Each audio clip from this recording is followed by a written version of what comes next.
Hi guys, today I'm going to show you how to fold the outside reverse fold. It's one of the basic techniques used in origami folds. First of all, we need to start with a kite base. You can click the link above if you haven't watched my tutorial on making a kite base. So to begin, fold your kite base in half.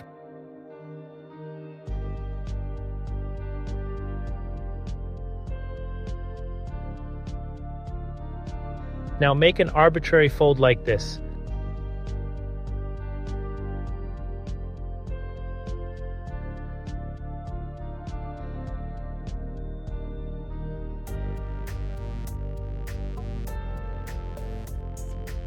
Unfold and turn the valley fold on the inside into a mountain fold.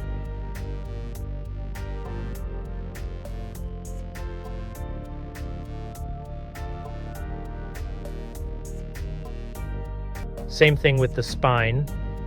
Invert it by turning the spine from a valley into a mountain fold.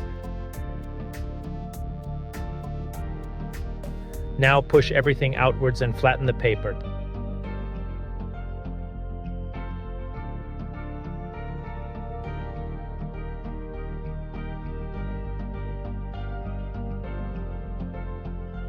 And there you have it, guys. 2 methods for the inside reverse fold. Thanks for watching.